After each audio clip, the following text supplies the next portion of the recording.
अस्सलाम वालेकुम। मैं उम्मीद करता हूँ कि आप सब खैरियत से होंगे। और हम पढ़ रहे थे एक्सरसाइज 1.6। इसके पहले 2 क्वेश्चन हम सॉल्व कर चुके हैं। आइए अब हम आज इसका तीसरा क्वेश्चन सॉल्व करते हैं बाय इन्वर्जन मेथड। तो सबसे पहले इनको हम मैट्रिक्स फॉर्म में लिख लेते हैं। एक्स वाले जो कोएफिशिएंट हैं उनको हम पहले कॉलम में लिख लेते हैं।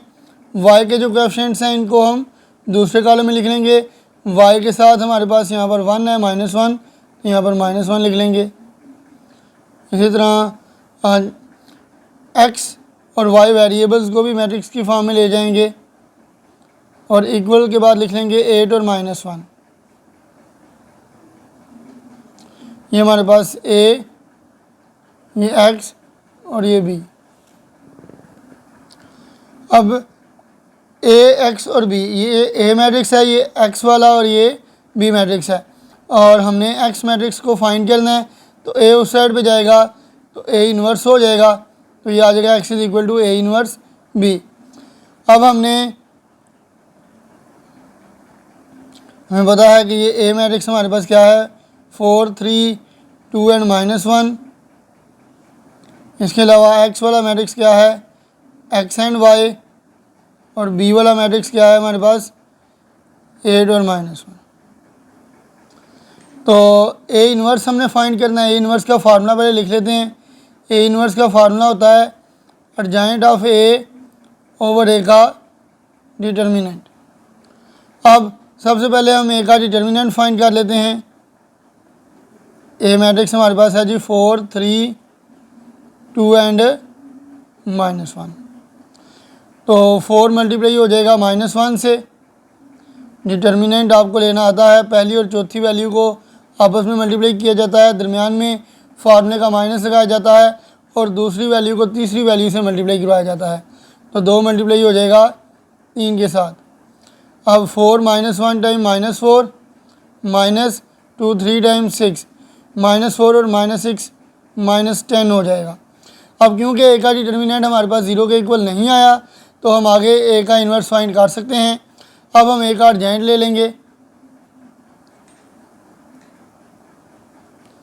याद रहे अर्जेंट में हम क्या करते होते हैं कि जो डायगोनल एंट्रीज़ हैं, यानी पहली और चौथी जो एंट्री है, इनकी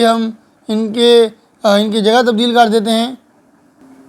इनकी जगह तब्दील करेंगे तो -1 ऊपर आ जाएगा, 4 यहाँ पर आ जाएगा, और बाकी जो नॉन डायगोनल एंट्रीज़ हैं इनके साइन चेंज कर देते हैं। तो 2 के साथ भी माइनस आ जाएगा और 3 के साथ भी माइनस आ जाएगा। तो ये हमारे पास अर्जेंट भी आ गया और डिटर्मिनेंट भी आ गया। अब ए इन्वर्स हमारे पास क्या आ गया है, ऊपर अर्जेंट की वैल्यू लिखते हैं। अर्जेंट की वैल्यू हमारे पास क्या है, -1, -2, -3 एंड 4, और डिटर्मिनेंट हमारे पास आया है -10।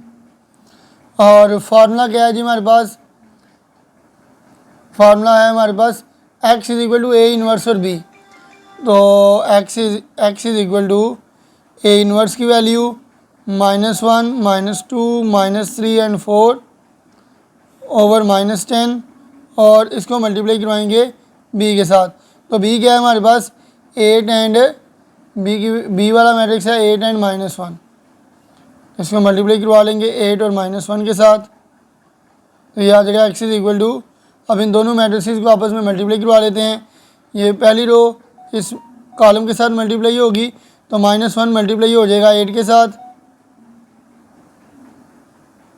प्लस -2 मल्टीप्लाई हो जाएगा -1 के साथ। इस तरह माइनस, यानी कि आप दूसरी रो को इसके साथ मल्टीप्लाई करवा लेते हैं तो -3 मल्टीप्लाई हो जाएगा 8 के साथ, प्लस 4 मल्टीप्लाई हो जाएगा -1 के साथ।